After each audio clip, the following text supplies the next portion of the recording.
Jack. Levi. The Book Club from Hell. I'm happy today to have Aaron Barry, also known as Jasper Ceylon, on the show for the second time.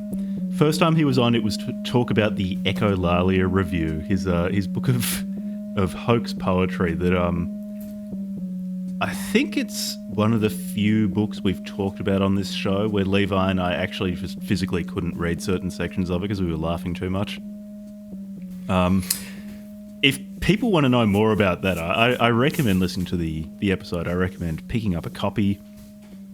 But Aaron's now here under either his real name or a different pseudonym. Either way. And we're going to be talking about Pretty Boys Are Poisonous, a collection of poems by Megan Fox, published in November 2023. So thanks for coming on again. And thanks for having me. For suggesting this book to me. This is definitely one I would not have read otherwise. It's it's a contemporary classic.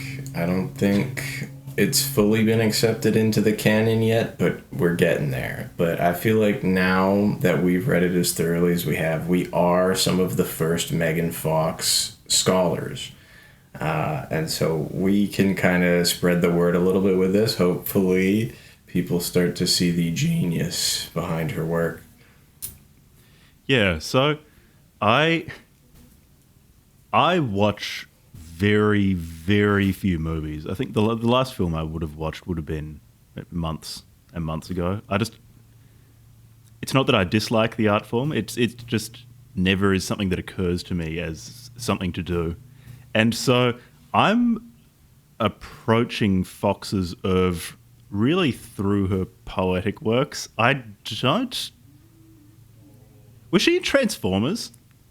Yeah, she was definitely like the token hot girl in that one, and like to her credit, she did that very well. Yeah, so I vaguely remember that. I don't think I might have seen her elsewhere in a movie, but I don't really remember. So I feel like I'm coming to this with just a purer frame of mind in terms of the poetic, because I really do think I've engaged with her more through her poetic work than through her acting career, which I think makes my opinion on this much more valid. You might be right about that, yeah. I want to contextualize sort of everything we're going to say about these poems with the fact that this was published by Gallery Books, which is a division of Simon & Schuster. So like, this is not an indie publishing darling. This is a book published by a very, very large publisher.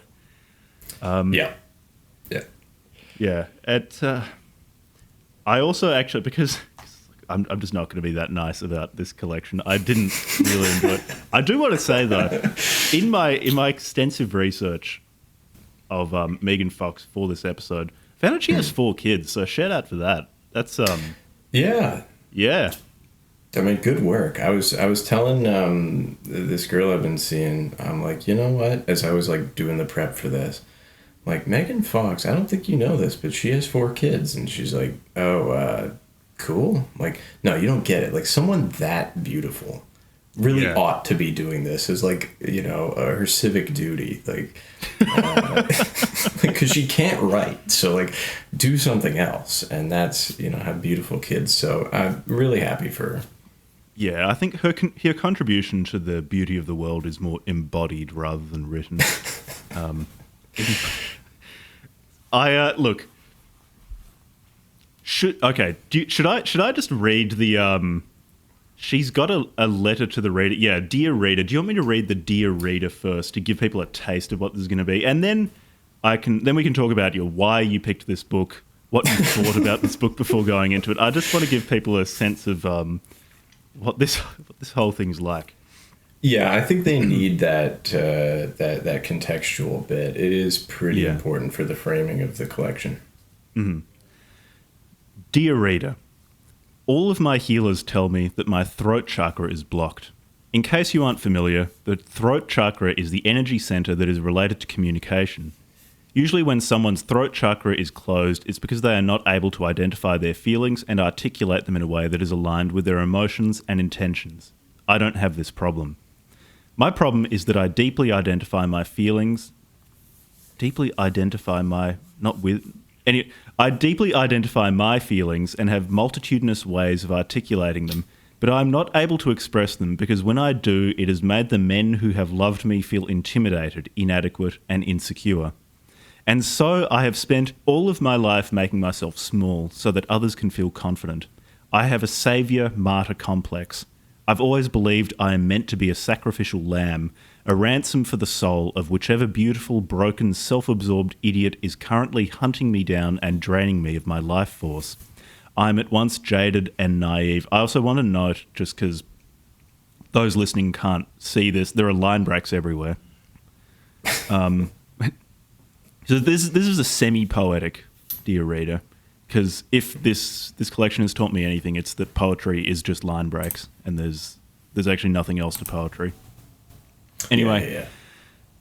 A hopelessly romantic open wound of a human with a blisteringly sardonic sense of expression that I keep mostly repressed, except for the rare red carpet moments or interviews when these observations kamikaze themselves from my mouth because I can't bear the weight of the artifice anymore.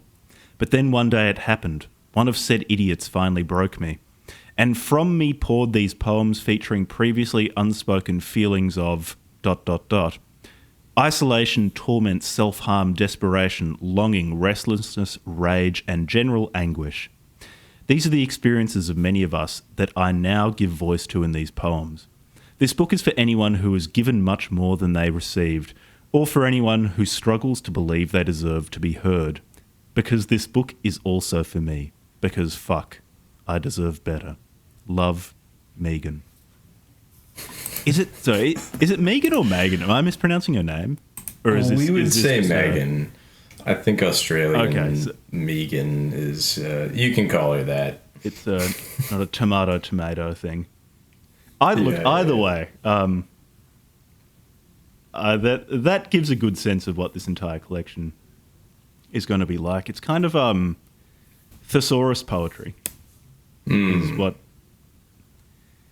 Yeah, it multitudinous ways and so on. Quite adolescent. It's when they've got a word in mind and they're like, this doesn't really make this too spicy. Let me consult thesaurus.com. Let me pull up the list and just kind of like arbitrarily choose a synonym and just plop it in there. This one's polysyllabic. I like that. Mm-hmm. There we go. It has that feel. Yeah. I feel like this introduction, though, is effective in that it, in brief, actually does introduce more or less all of the themes and all of the advantages and disadvantages of this collection. So you do have here in microcosm the entire Pretty Boys Are Poisonous collection.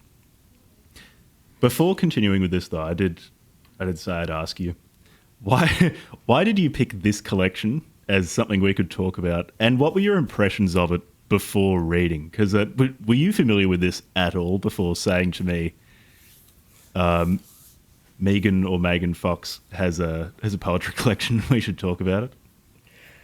So I go to the bookstore fairly often, and I'll just usually start at like the arts and letters section that we would have in Canadian bookstores like Indigo and stuff. And the poetry section is usually just adjacent to that. So, I can hit both at the same time. And so I'm always curious to see what kind of poetry collections they're stocking. A great deal of the time it's your Ruby Core, sort of like, just nonsense tier stuff. But lately, I've been noticing a lot of like celebrity poetry collections mixed in. So I think it was maybe like half a year ago or something I was at one of these, and I can't remember who I was there with, but I looked at her and I'm like, Megan Fox has a poetry collection. I need to sit down and read this for a sec. And she's like, oh, okay, whatever. So like she went off and did whatever. And I was just like, I spent maybe 10 minutes with it, parsed through, a few different of them. I'm like, oh, she's in the rupee category. That's so disappointing. But like, there was something. It's not special at all. In fact, it's so thoroughly mediocre for what this is that I'm like, it's almost the perfect representation of what people think poetry is now. Like, yeah, okay, yep.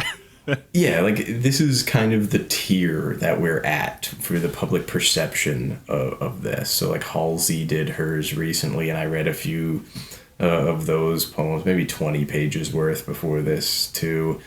And God knows how many of these. Lana Del Rey just did one that was also at the store. But yeah, when I was thinking of like potential framings for this, I'm like, you know what? Something about that Megan Fox one was so indelibly mediocre that I'm like, I have to return to this. I have to like, I have to come back and diagnose what she's doing here. So, yeah, I mean, she's hot and everything like that and whatever else, but it's just very emblematic of what's going on right now. Yeah, I think you've expressed my feelings about this as well, really, that it's so, I didn't expect it to be quite so profoundly mediocre, and that doesn't necessarily mean terrible in the sense of, it's full of spelling errors or something like that. I mean, of course it helps to be printed with or published by just such a large publisher. Like, I'm sure she had fantastic editorial help. Yeah. It's not that it's full of markers of something that is just flat out terrible. It's just so mediocre. And it's a strange feeling to read something from someone who's presumably very wealthy, very famous, has a great deal of help, and it just comes out so grey. There's just kind of nothing to it. I don't know. I expect something memorable. There's some memorability in it, in that it does feel like it was written by like a scene queen or an emo girl in 2004. Yeah. Which, absolutely. I mean, I lived through that time as a teenager, so I guess like that probably appeals to some deep part of me who still, wants an emo girlfriend. And I guess like that's maybe working in the collection's favour. But in large part, as I was reading through it, I was just trying to get a handle on why this feels so profoundly insubstantial. And, I'll latch on to some of the parts of it that aren't completely insubstantial, that are, I guess, sort of memorable. But on the whole, that's my overwhelming impression, that there's just actually not much going on.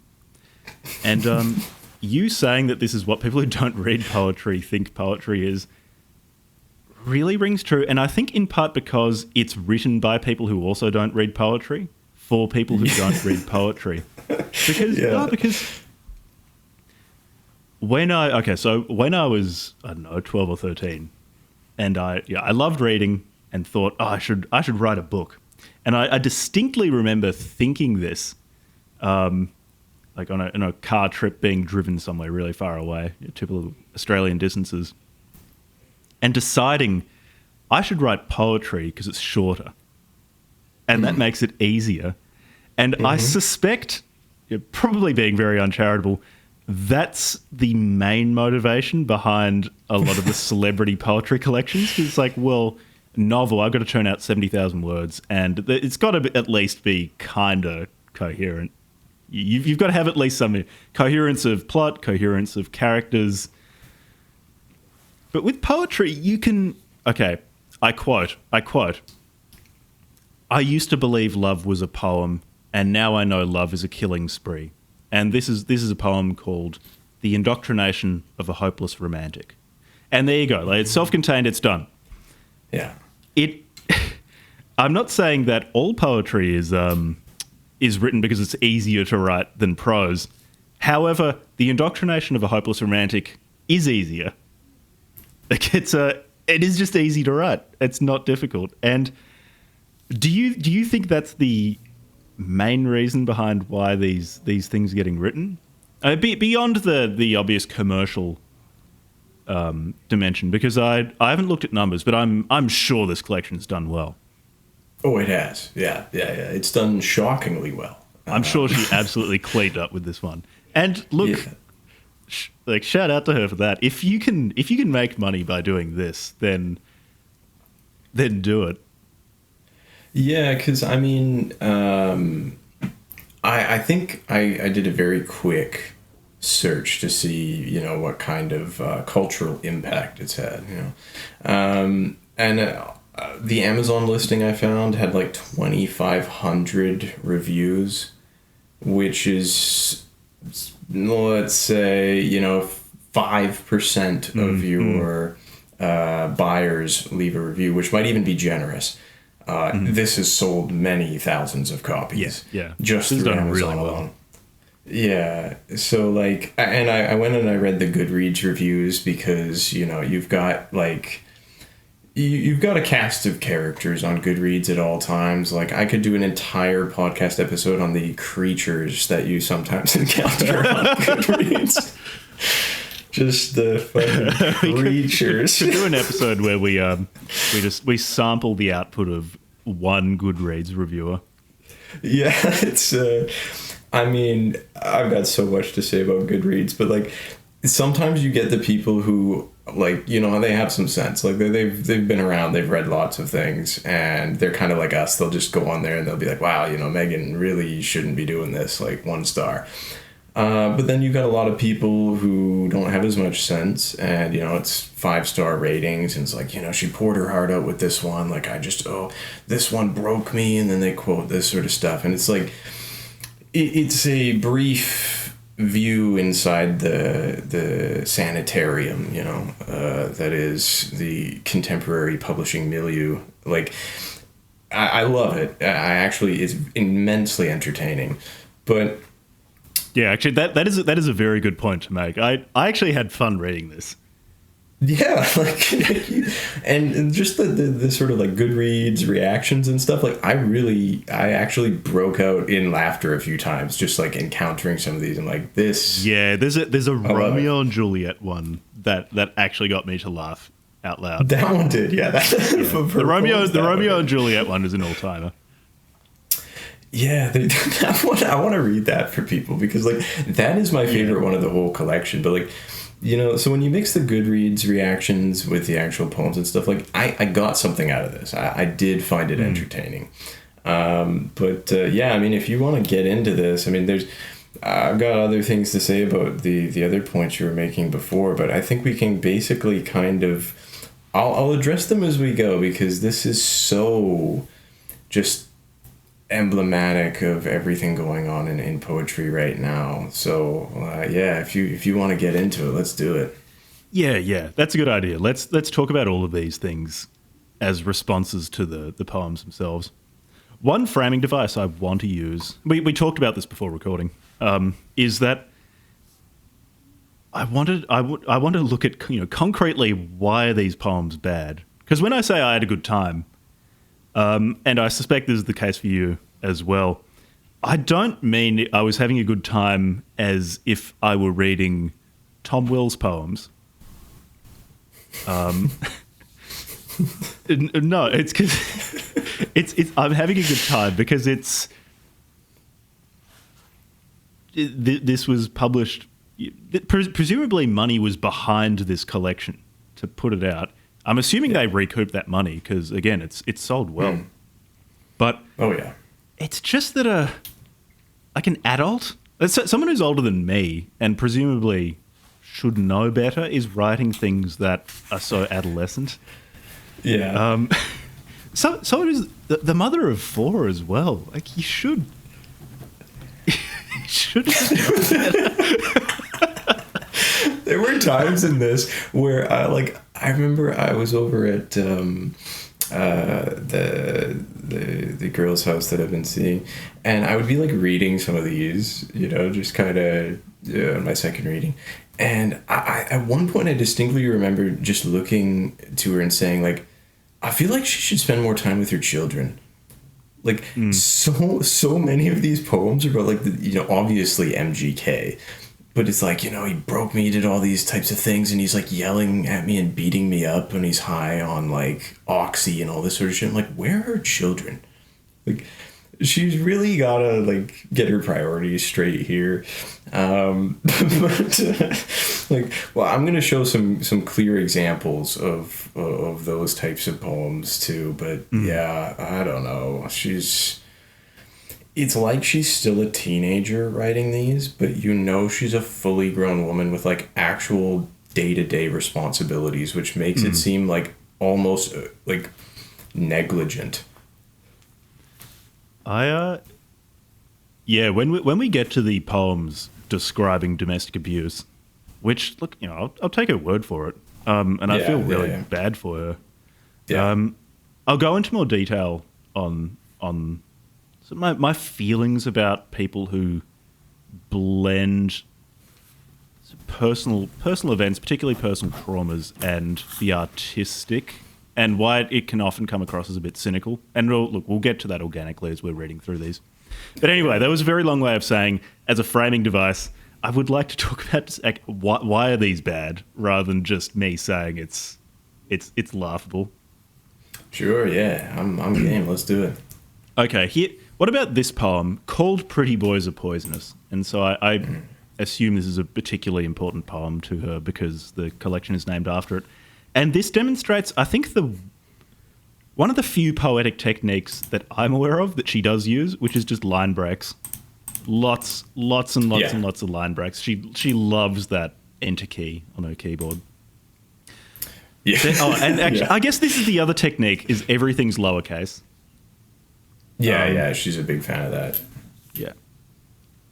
There he stands, tall, thin, twisted, like a tree you'd find in Sleepy Hollow, refusing to grow toward the light. Instead, he bends to the shadows. Hide, hide, hide, the truth at any cost. Let her beg, let her cry, let her wither. He's happy being sad, so it doesn't matter anyway. Pretty boys are poisonous. And I think this poem is a good one to look at because it's not actually, like, it's not funny in the sense that some of the Romeo and Juliet poem is, where it is genuinely really amusing because it's just bad in such a funny way. Whereas this is more a poem in the vein of what I was saying earlier when I said that my main impression of this book is just that it's so mediocre. There's nothing to it. It's just grey. I just there's just so little being expressed. Beyond line breaks, like I don't actually demand of poetry that it be really formal.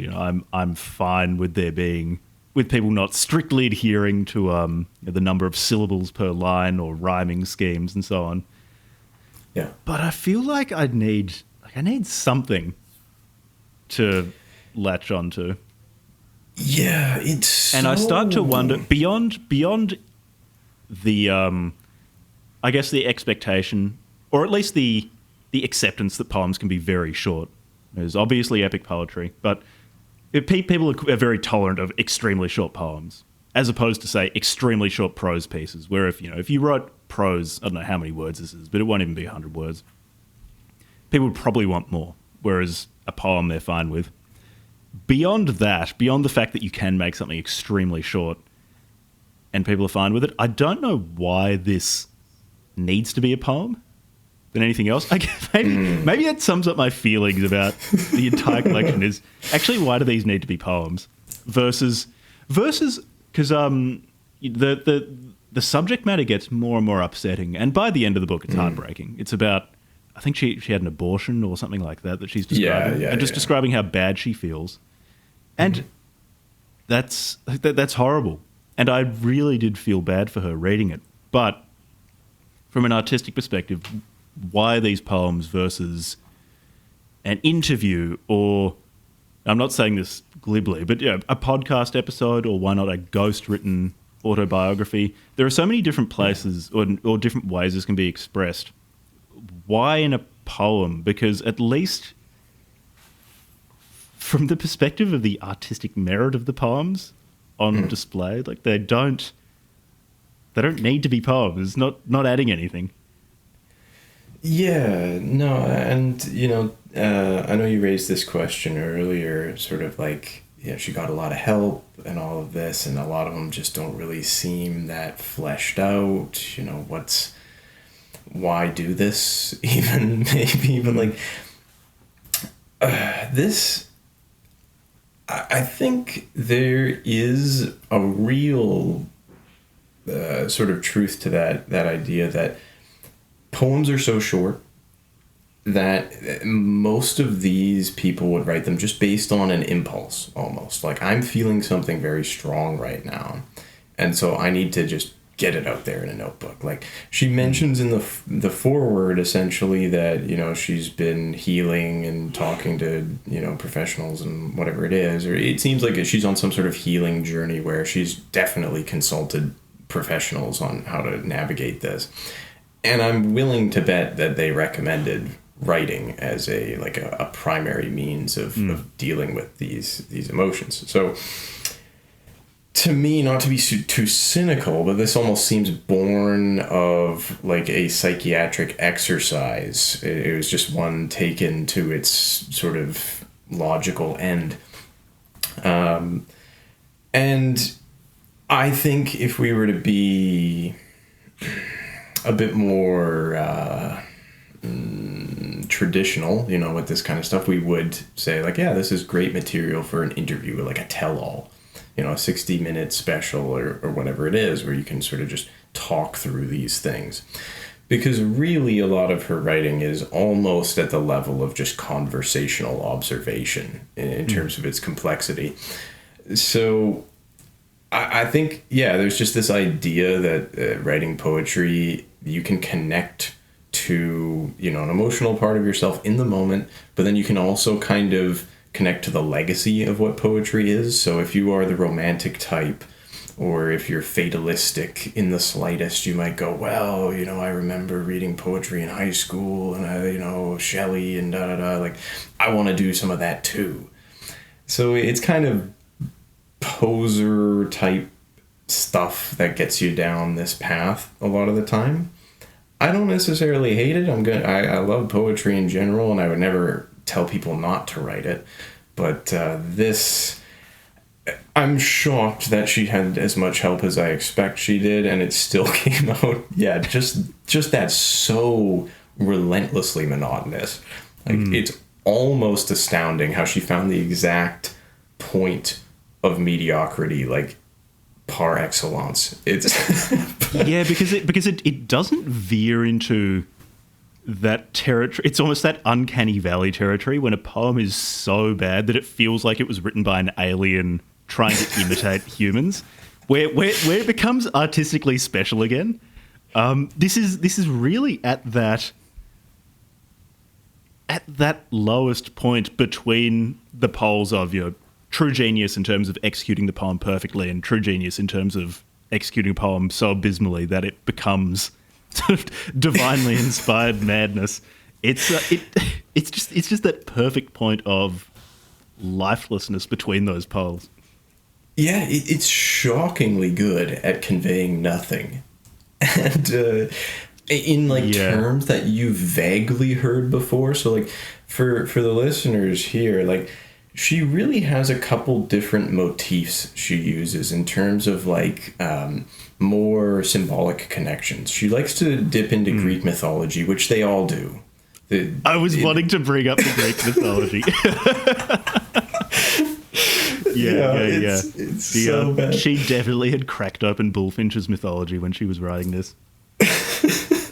Right, like it's just that sort of facile kind of like almost just done to death kind of symbolic tie-in stuff. So the Greek mythology stuff, and by the way, I'm so sleep deprived here, by the way. I'm like, I was gonna tell you before when we were like off air, holy shit. So like if I seem like kind of fucked up, it's totally because I am. But but anyway, so like there's the Greek mythology contingent within this, which is just like the highest grade cliche for this. Then she loves to do fairy tale tie-ins, which is also just that same level of just banality at this point.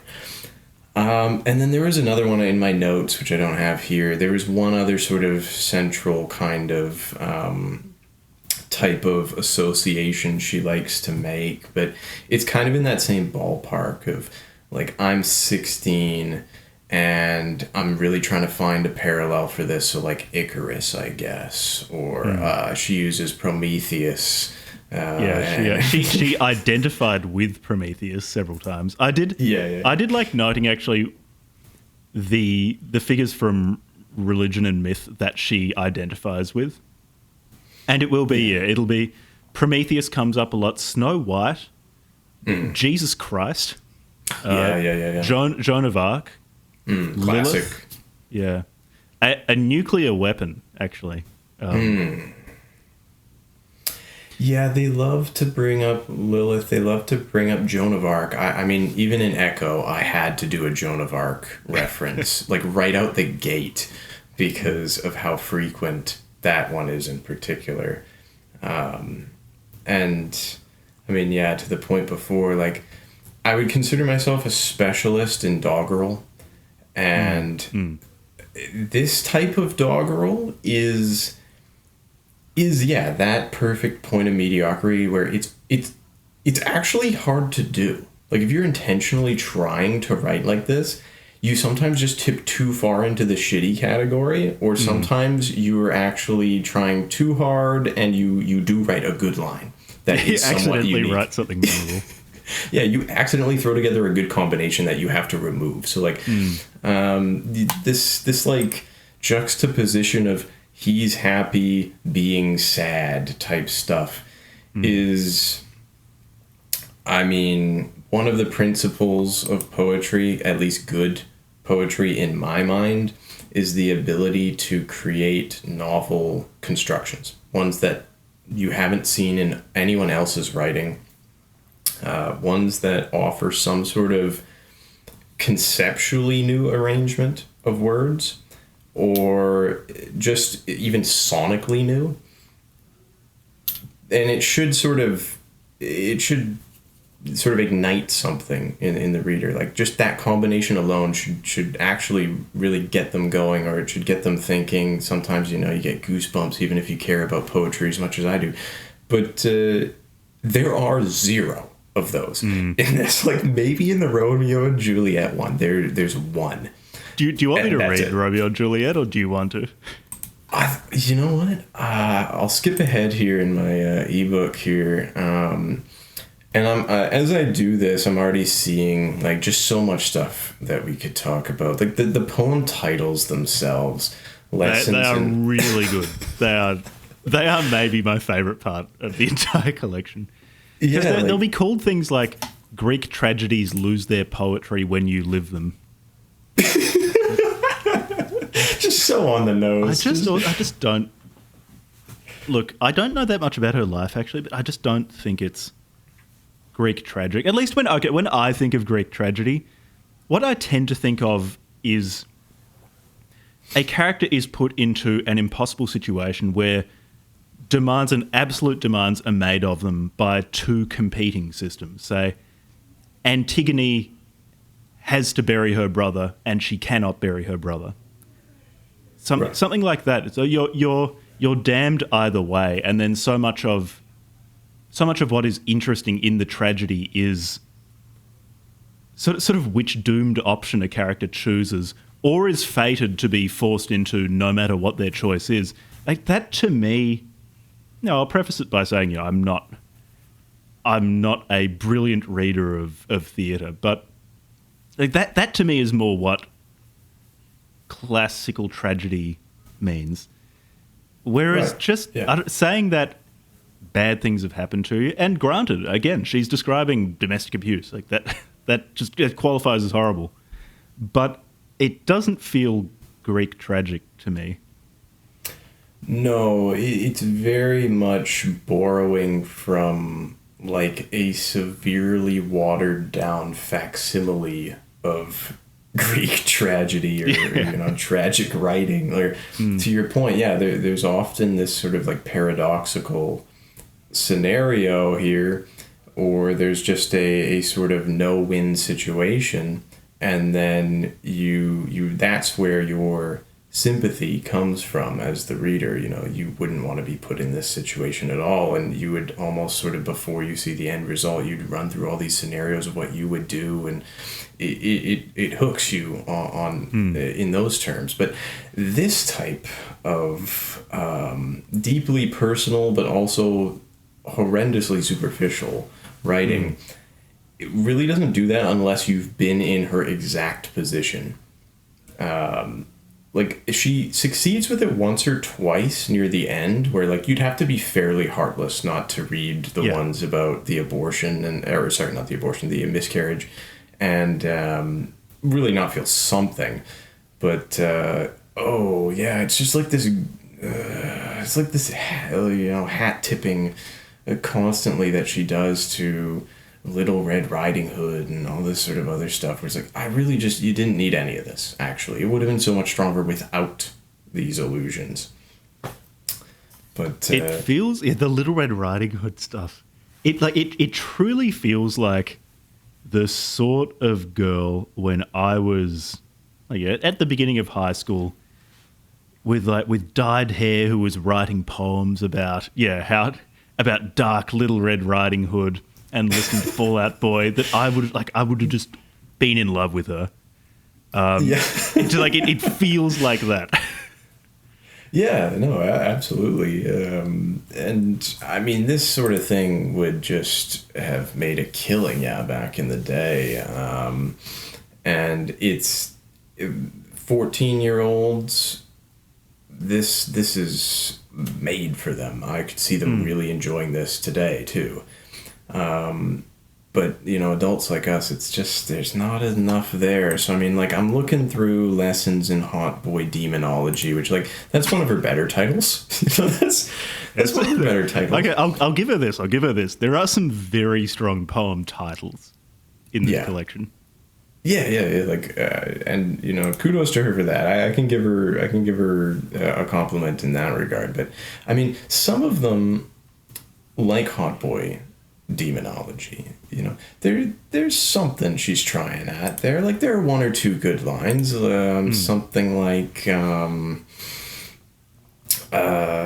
me skip ahead here a little bit. And as the ashes from the hand-rolled cigarette that dangles from his perfect Cupid's bow lips fall into your eyes, you will let him feast on your tears and your self-esteem. And when he walks away with your soul in his mouth, you will pray for death, but instead you will live forever as the monster he turned you into. Like, she's attempting something. Like, took more than 15 seconds to get this one out. But like, then you're immediately hit with, on the next page, one just called Eros. They all love to bring up this Eros Thanatos dichotomy. It's been done to fucking death. But like, this one is more of a list poem. It's my protector. A list poem. It's just a list. My protector, my abuser, my captor, my friend, my love, the creature that seeks me when he is thirsty for tears. We got that already with Hot Boy Demonology. It's the same thing again. Like, Megan, like, as we were talking about before, there are really only 3 types of poems in this, and this is one of them. But we'll get to the others here. Oh yeah, and actually, sorry, there's another list one right after this too. It's called Rape.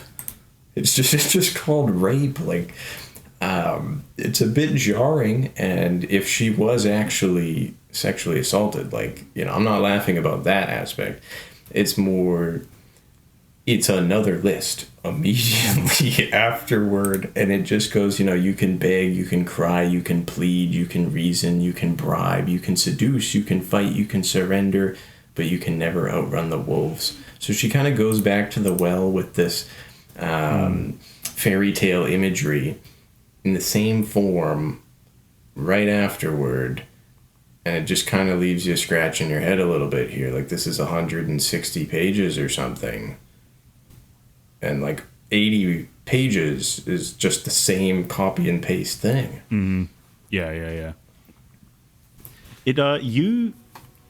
Something you said earlier ties into a point I was wanting to make, and one of the strongest feelings I have coming away from this collection, where you were saying of her poem called Rape that you're not laughing at what happened to her if she'd been sexually assaulted. And having to qualify that. And it's that when people will blend together so deeply some sort of art they make and terrible things that have happened to them, and do it in almost in such an unartistic way that it almost just reads as autobiography. I feel like it almost becomes art qua blackmail, in that you cannot dislike this because the artistic and more or less me just saying something bad that happened to me are so intimately linked that you're just disqualifying this horrible thing that I'm telling you about. Yeah. And it feels sort of cheaply manipulative, and almost I'm not saying that she thought this through as a way to head off criticism, but I definitely do see this just as a tactic to head off criticism by other people writing similar things. It just feels cheaply manipulative to foreclose any ability for someone to say, well, this is not good and I feel bad for you, but it's not good. I actually don't think that tragedy is morally or artistically ennobling, or victimhood is morally or artistically ennobling. I think it can be a place from which you, I don't know, can become a better person in however way you wish to define that. But it in itself, actually, I don't think is something that improves you, which it seems to be the fundamental or unspoken assumption of sort of this genre of poetry. Or I'm sure there are novels that are similar in this way, where they'll just recount to you horrible things that have happened to a person. Or just any sort of kind of autobiography art in that way. Yeah, you know what? And I mean, I say this as someone who wrote a sort of quasi-auto-fiction book kind of in that general category, where like I went into it knowing that if you really just try to trauma dump on people, or you try to like signify this or that to them, and you just look for, their sympathy, or you're just catering to readers who've also had the same experience, and, they're going to love it and everyone else is going to hate it, so be it. Like, there really has to be some sort of transformative aspect to it, some sort of instructive component, or some sort of, I don't want to say moralizing, but at least optimistic aspect to it, something useful for the reader in the end, I would hope. Now, of course, this, it's a little bit different with something like this, but we're just completely inundated with autofiction and things of that sort right now. So, like, I tried very consciously to offer something at the end that would be hopefully instructive in this, and would kind of reframe all of the kind of dark bits leading up to that, and the kind of almost cloying portions, and just like the misery porn aspects. This does not have that. This does not, because it ends very abruptly, as we'll see later. But yeah, she kind of just falls short of offering some takeaway. Like, even just I'm going to do better in the future type thing. You don't even get that. So someone reading this would just kind of be demoralized almost. And then they would just leave it going like, wow, I feel like shit for her. Like, that's too bad. That's not a good end feeling for a collection like this. Yeah. And I suspect a large part of its... the appeal of this collection and why it has been as successful as it has is because there's a market for it, probably of women who've had awful relationships with men, and they might find some sort of comfort in the fact that someone very famous, someone very attractive and wealthy has also had terrible relationships, and that the appreciation for these poems is probably less aesthetic and more a consequence of recognition and being recognized. And there's, I'm sure there is something very cathartic in reading something that recognizes you in this way. It just, to me at least, it feels quite limited then, that your appreciation of it is really predicated upon having more or less the same experiences or very similar experiences. Yeah, if you're a hot girl who's gotten into some bad relationships with some pretty boys who may or may not be named after weaponry, this is for you. Like, this is a dream come true, because you shouldn't be treated this way. You're so beautiful, you're famous, all this sort of stuff, yet you still find these guys who just want to control you and da da da. It's like, hot girls have problems too.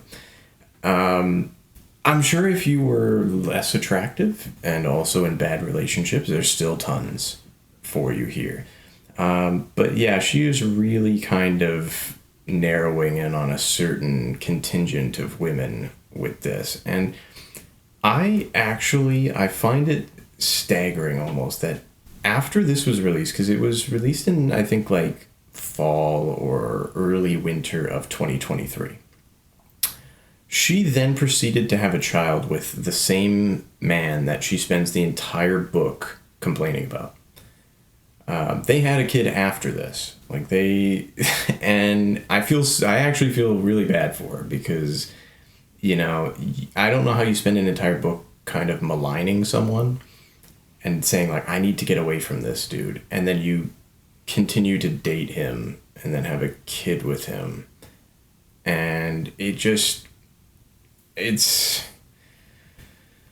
I'm sure she had other plans for her life after writing this, but like, that has got to be a source of like constant tension between those two, where like he just opens up the book and goes, oh, so I'm the demon boy, this time I'm fucking, I don't know, the big bad wolf and all this sort of shit. Like, their relationship should have ended with this, and it kept going, and I feel that's maybe that's true to life, but yeah, this might just be my sort of uneducated assumptions about people in Hollywood or very famous musicians, but I just kind of assume they're all intensely narcissistic, and so he might quite like being compared to the big bad wolf or the eagle eating Prometheus's liver. Yeah. I hope you enjoyed the references, the very subtle references to Machine Gun Kelly throughout, as much as I did. Yeah, because I looked at her Wikipedia page and I saw that she was married once, and then there was Mr. Gun Kelly.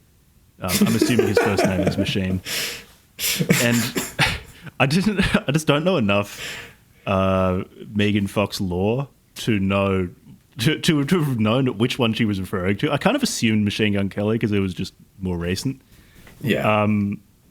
But yeah, look, defer to your expertise here and say that it's not about her ex-husband, it's about Machine Gun Kelly.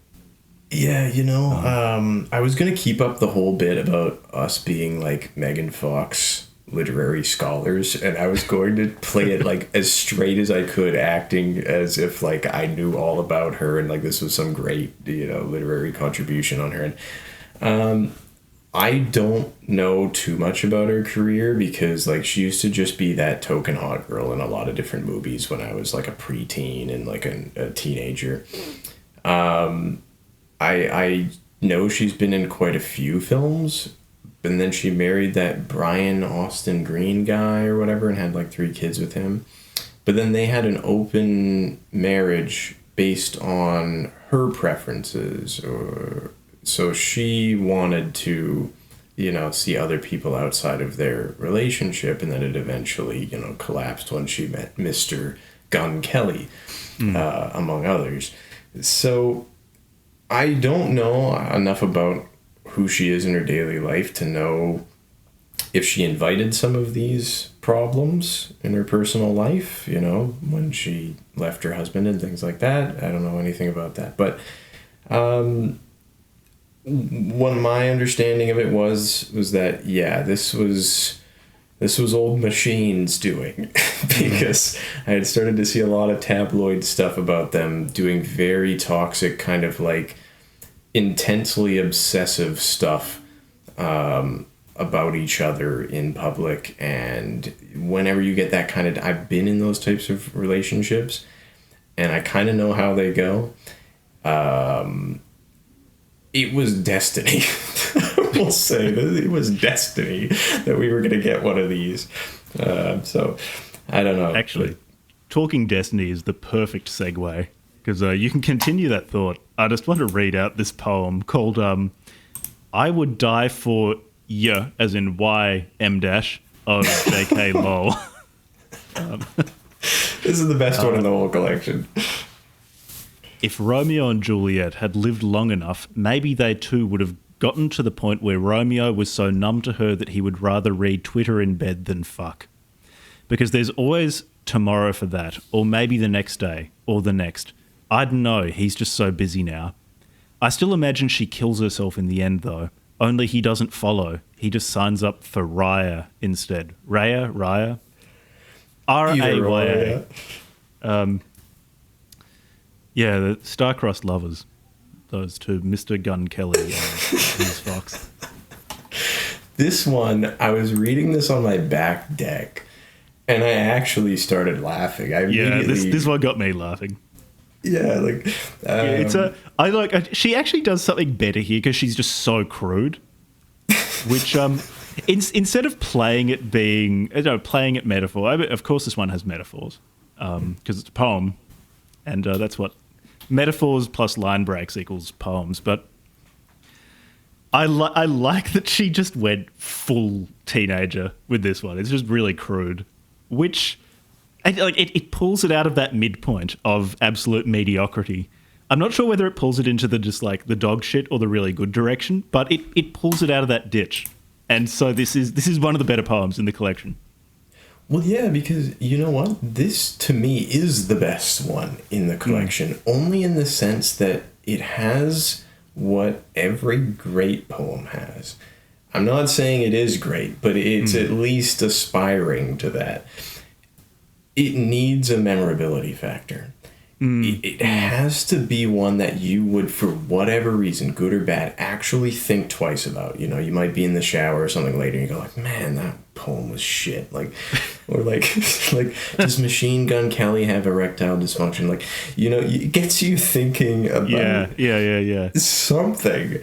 And that one did stick with me because, it's a very difficult aspect of poetry to manage. It is the hardest, in fact, because a lot of the really memorable poems might not stand up against, the truly excellent poems, but we still keep them around, So this was the closest for me she came to something like that. I did like the just frank vulgarity of it, if nothing else. I thought that worked.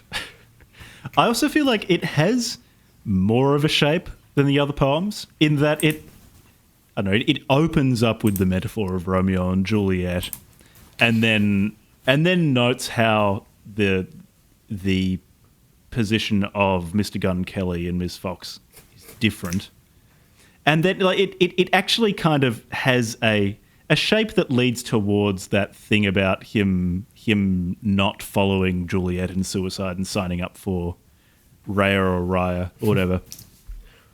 I'm not saying it's a brilliant structure, but it actually feels like it has a shape. Whereas, actually, now that I say this out loud, one of my problems with basically every other poem here is they just feel completely amorphous. There's no geography of the poem, if you get what I'm saying. It all just feels the same and indistinguishable. Right, and I mean, in a theoretical sense, what you would typically try to do with a free verse poem is you try to have a snappy first line, something to kind of jolt the reader awake or just kind of bring them directly into the scenario that you'd like to explore. And it kind of serves as a bit of a linchpin. You might take them in any number of directions in the middle. You'll introduce other sort of threads. The more threads you can introduce and then ultimately tie together at the end is usually a representation of how skilled you are. Megan Fox might only manage one thread and not even come to the end of that. So I think with this, you might have a more interesting first line, and she also manages to do the most crucial part of writing a free verse poem, which is to end on something that feels kind of resolute or punchy. So you have to have the top, you have to have the bottom. There has to be thematic significance.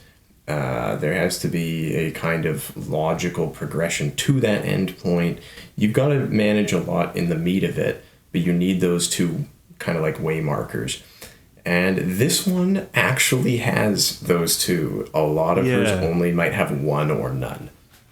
I feel like as well, this one... So, okay, with the snappy first line, this one's way too long. I reckon even if it were just... even if it were just, Romeo would rather read Twitter in bed than fuck, I think that would work. That would work much better. I'm not saying that's a brilliant line.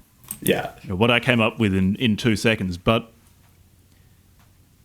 I think that would actually do basically the same thing as that really long line she's got there already. But yeah, you're right. It's maybe what I'm picking up on here is she's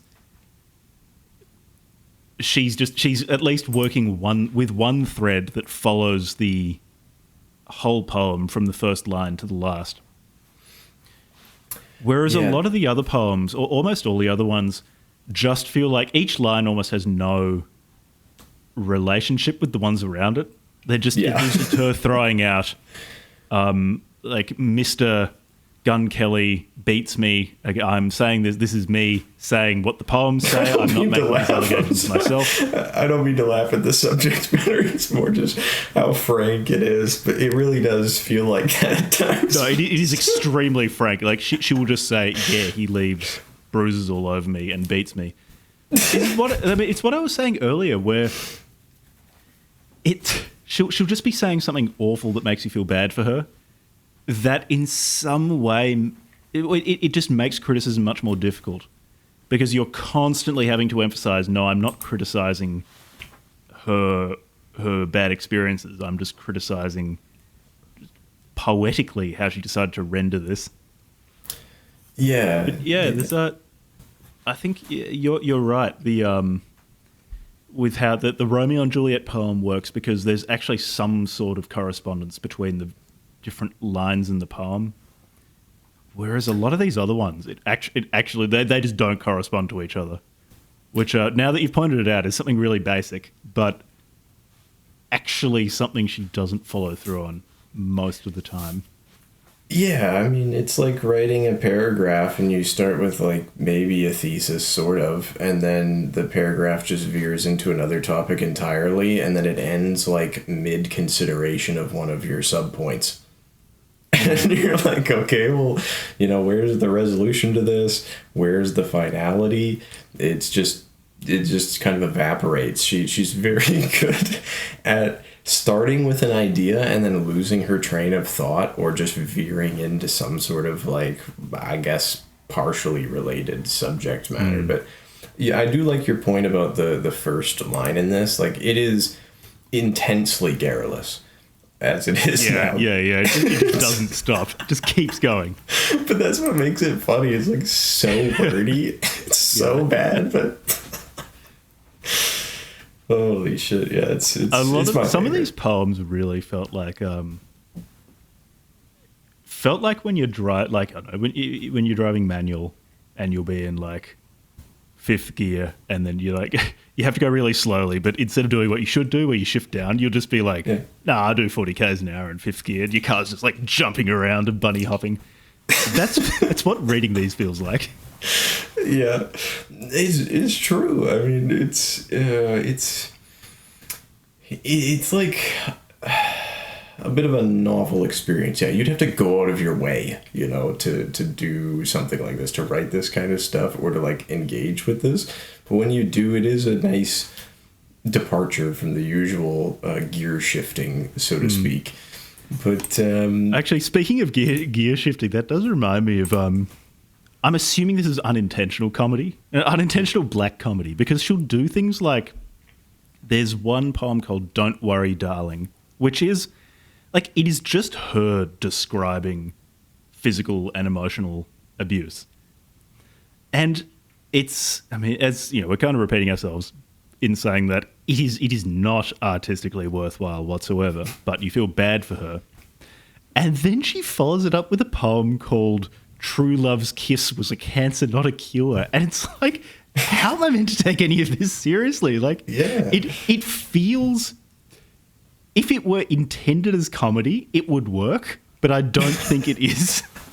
It's just like, it's constantly shifting gears between, very clumsily put, but I'm assuming sincere descriptions of misfortune, with just the most adolescent drivel.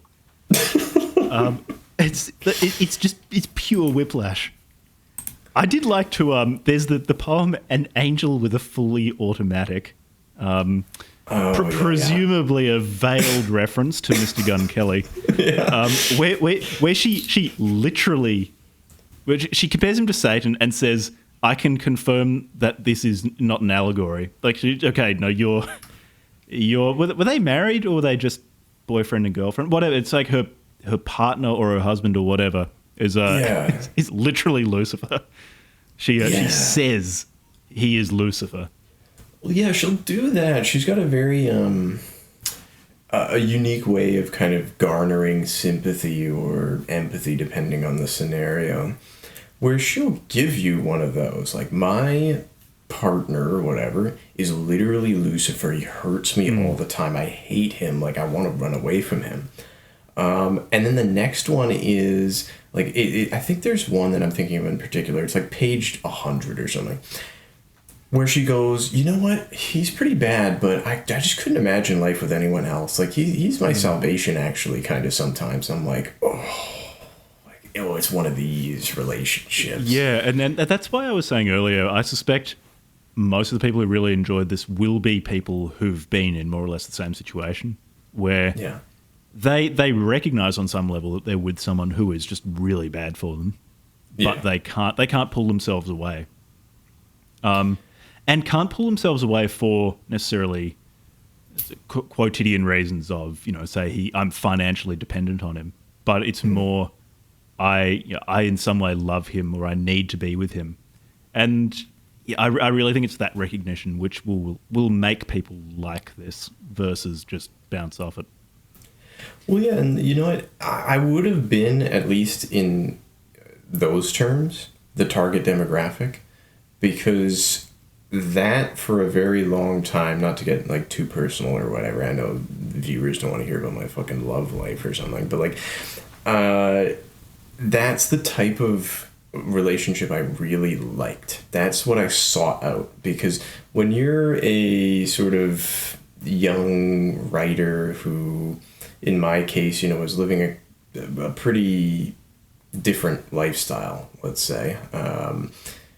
You're drawn to people that are very emotionally intense and who have very few boundaries. Like that's the thing that you dream of, right? Because you're this misanthropic type, or you've got all these things to say and all these things to get out, and you feel just people, normies don't understand me, normal women wouldn't get me, whatever the fuck, like.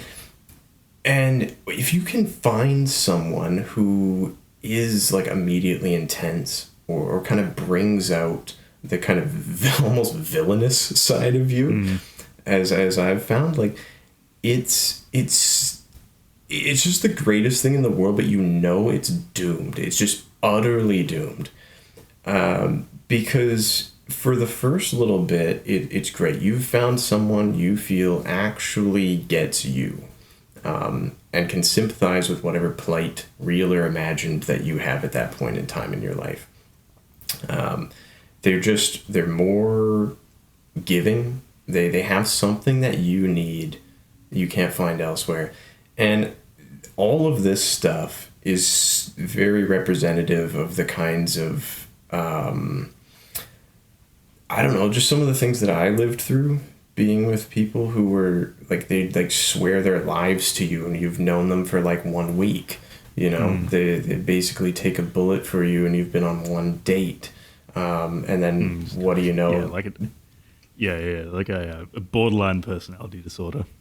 Yeah, no, like BPD. Yeah, BPD girls and stuff like that, absolutely loved them. They were Fortunately, that was just never a proclivity I've had. But I know of a bunch of guys who just were drawn to that stuff.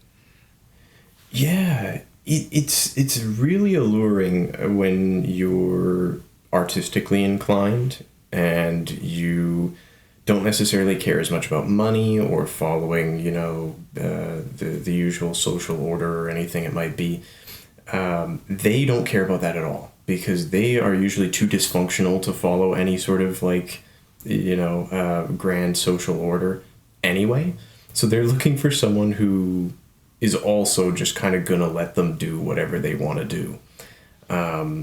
Now, I'm too fucked up at the moment to, give a full analysis of this, but that's basically what created Femoid. That's what led to the creation of this mega controversial book that I wrote. And I don't know, like, they've tried to basically kill me. Not her. But, like, these types of BPD girls get so intense, they almost make you feel insane. And they kind of will. I'm not saying that she did this to Mr. Firearm, but if you do meet, unfortunately, as a BPD girl or someone with greater emotional demands, someone who actually is violent, then you get this. Like, it's a worst case scenario.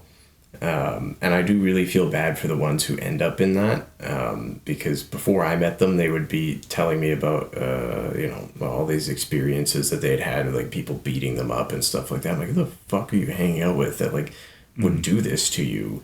But they love that intensity, and Megan Fox, as pretty as she is and all that sort of stuff, and as confident as she should be and all that, I get a little bit of that from her, with that weird juxtaposition between the two types of poems. Actually, while you were saying that, I was flicking through the screenshots of various poems I took, and I did come. Do you remember the Mortal Kombat poem? Oh, which is yeah. So when I was talking about whiplash earlier, this is one of the most intense forms of whiplash in the book, because she's describing domestic abuse as a game of Mortal Kombat. So, you've been fighting me for 3 hours like we're in a game of Mortal Kombat. I start daydreaming of the look on your face when I tell you his dick was so much bigger than yours, and it's called fatality. So, I mean, good things to start with. This poem actually has shape. Like it has a punchline. So hey, good on her for that. It's more. So she doesn't explicitly say in this one that fighting is physical. I mean, it could just be verbal, but throughout the collection, she has been saying very explicitly that Mr. Musket has been beating her, and so just comparing your domestic abuse to a game of Mortal Kombat, like it's actually quite effective black comedy. It's such whiplash. It's such intense whiplash. Yeah, it's that one I wrote down in my notes for sure as like being one of the more jarring ones. Because there were some where they just had some form of error or something, and so they were bad in that way. There were some that were jarring. I'm just going through it at the moment here, and I remember the title, "The Avarice Pursuit of Money, Power, and Glory," and I think she was looking for avaricious. But like, I remember reading that, and I initially read it as a mistake, but I thought, no, this will have had, if not one editor, probably like multiple editors, like multiple people looking over it. Given her profile, given that this is from a really big publisher, I just assume this is all intentional. Like the avarice pursuit. It's like, okay, with what would often be seen as a mistake, what's she trying to convey? But maybe I'm just reading too much into the poetry of Megan Fox. Yeah, I just don't think she has the control to pull off things like that. Like where you intentionally alter a word or you offer a new form of it or whatever it is. It's a very hard thing to pull off because you have to get the reader to trust you first. Trust your skill level, trust your general competency, and because I've done that at times, in Echo and stuff like that. I would invent words and whatever it is, but this is in like a clearly humorous setting. Or it's someone who is trying to create a new term, but they don't have the skill to do it. So it's created poorly. It's foundationally bad, but it's funny because it's that way. I'm just going to guess, if you were to go up to her and ask her for certain definitions or for certain technical knowledge of the poetic kind of medium, she wouldn't be able to give you many answers. But that's just my assumption. Hers is a natural, instinctive talent. Yeah, this is all instinctive. This is all kind of very intuitive. I'm getting the sense.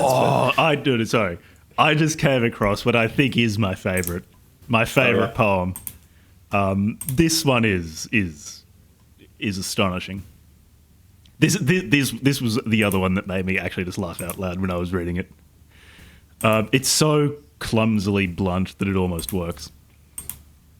Maybe the apple was actually a cock, and maybe Eve wanted it because Adam was too busy, self-absorbed, and distracted to fuck her.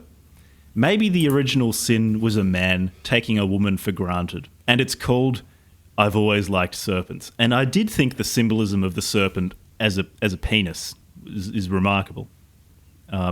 Yes. Yeah, in fact, the theological implications of this, that a penis was what allowed men and women to know good from evil, as God is it. In fact, it's okay. So how I had conceived of Genesis chapter 3 before this poem and afterwards is actually replacing serpent with cock, and also replacing every reference to an apple with cock. Is okay. I'll just pull up. Yeah, she's got an interesting take on theology. Genesis chapter 3 verse 6, I think is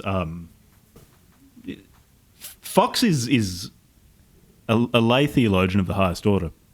So, and when the woman saw that the tree was good for food, and that it was pleasant to the eyes, and a tree to be desired to make one wise, she took of the fruit thereof and did eat, and gave also unto her husband with her, and he did eat.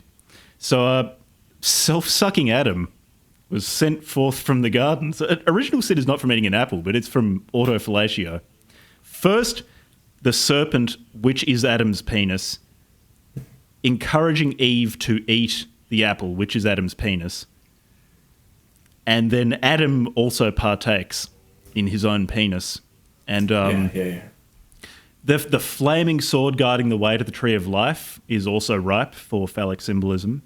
Adam being ashamed. Adam was ashamed of his nudity, in fact, after fruit, which is post-nut clarity after sucking your own penis. If I've ever heard of... Actually, the more I think of this poem, the more truly astonishing it becomes. She's the greatest lay theologian I've ever come across. She's accidentally stumbled upon this is great contribution. Genesis will never be the same. This is, okay. Do you have anything to add to that? It can be exegetical. It can be just aesthetic. It can be anything. Well, the flaming sword. I don't know if there's the idea of a gay man's penis, because we have the term "flaming" to mean like homosexual. Okay. Now, I'm no theologian necessarily. I'm not quite Megan Fox, but I'm sure if I were to try to dig into this and really like create almost like a parody piece out of it, I think this is an excellent start. The material is right there. You would not have to work hard at all. Yeah, like I feel like we kind of owe it to her to write to her and ask for some clarification. And this is what she meant, and I imagine she really didn't. But she should know she's inspired something big. Yeah. Here we go. This is a list poem of the highest order, in that it's a list of one repeating item, and I feel like this one has some sort of hidden meaning that I haven't quite clocked, and I would like your advice to see if you can decode this one for me. So I'll read the poem called 7, the Number of Completion, in its totality. I hate men. I hate men. I hate men. I hate men. I hate men. I hate men. I hate men. What do you think she's trying to say with this one? Knowing the level at which Megan operates, I'm thinking this is a kind of meta-ironic statement. She's really playing with the list form, because she's kind of lulled us into this sense of security that, she doesn't know what she's doing with these list poems. She's only written 7 up to this point, right? And they've all been kind of mediocre. But right here, I think it's the exact opposite. She's fighting against her love of men and Mr. Firearm. This isn't the crude one-off type of joke that you would find in indie magazines that I would have parodied. So Megan is deceptively talented in this capacity. It's there's a real purity of form at work here. In that it simply does one thing and refuses to do anything else. It's just so I just sometimes I'll have the feeling of awakening when I'm considering Pretty Boys Are Poisonous by Megan Fox, where I realised that there was money behind a collection with a masterpiece such as I Hate Men. Or what was it called? It was called The Number 7 or something like that. Yeah, 7, the Number of Completion. My apologies to Megan Fox and Simon & Schuster.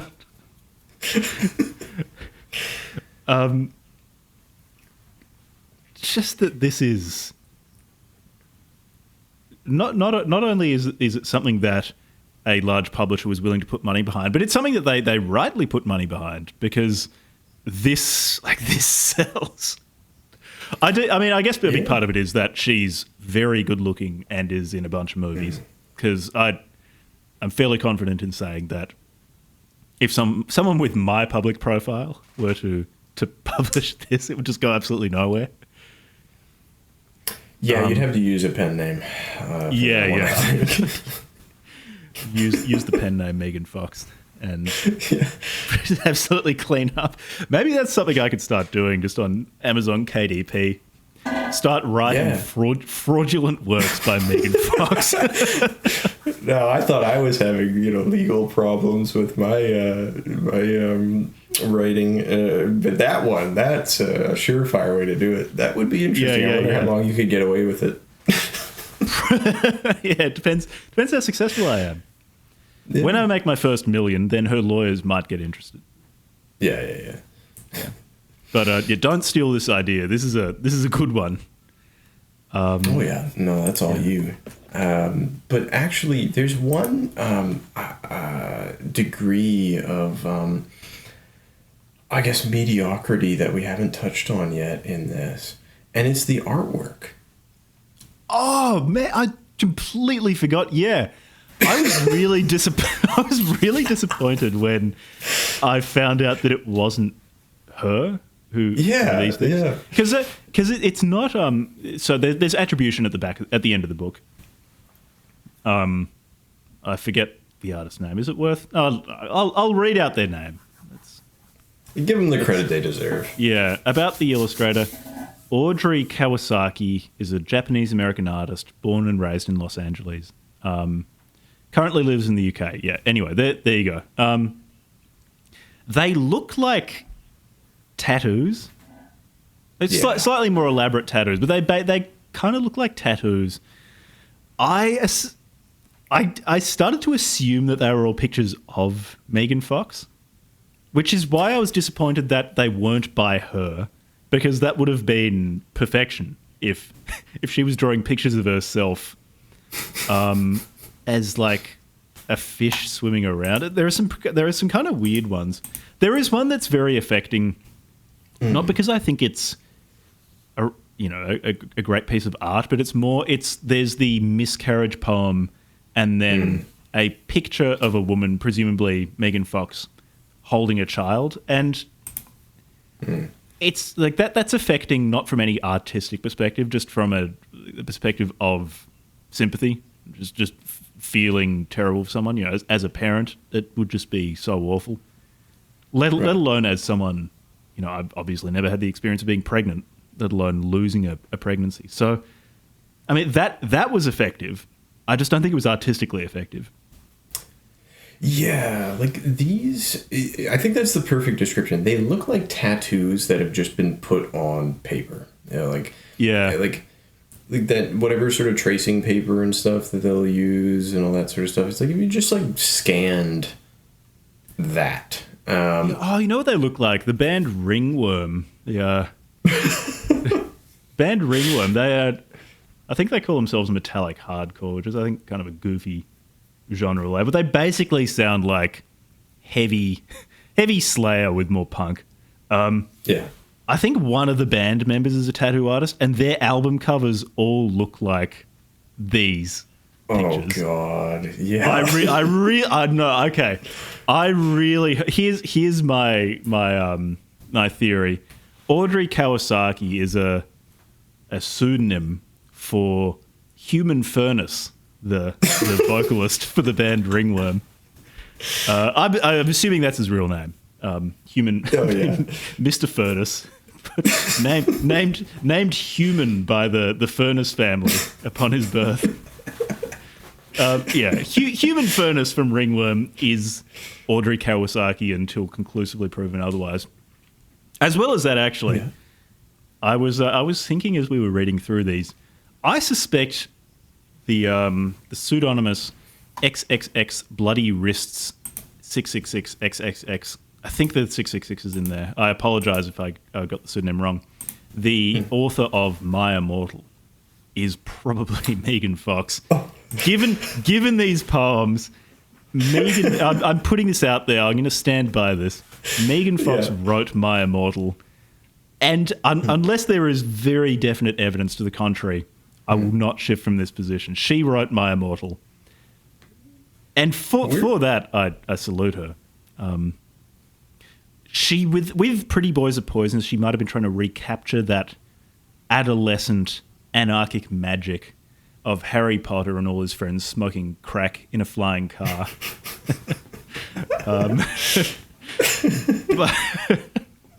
And it's just a surprising prevalence of child sex all through My Immortal, which was something that kind of caught me off guard. She wrote My Immortal. Yeah, you know what? We're learning a lot about Megan Fox and her sort of like the scope of her influence artistically. And I really would love to see her reactions if we were to send her these theories. Just send it to her agent or something like that and just be like, just please get her to respond to this. Like any sort of response would just be... please. I've already forgotten their name. What was it? Gallery Press or something? Yeah. Gallery Books, that's it. Gallery Books. Please put out an illustrated edition of My Immortal under the...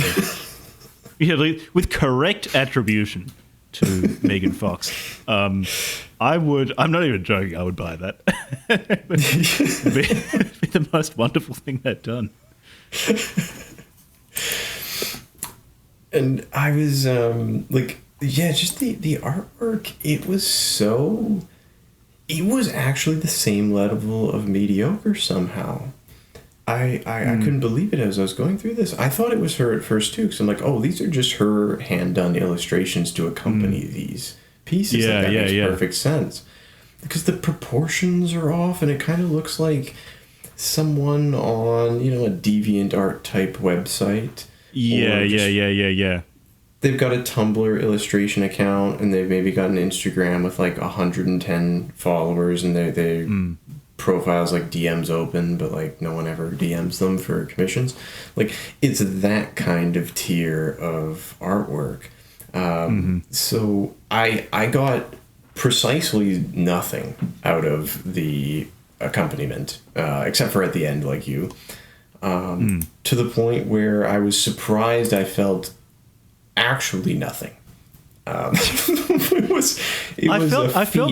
I felt was nostalgia, because again, when I was in maybe early high school, this sort of stuff was huge with the girls that I was into. It's like moody black and white drawings of a girl like surrounded with snakes or like bugs in her hair or something.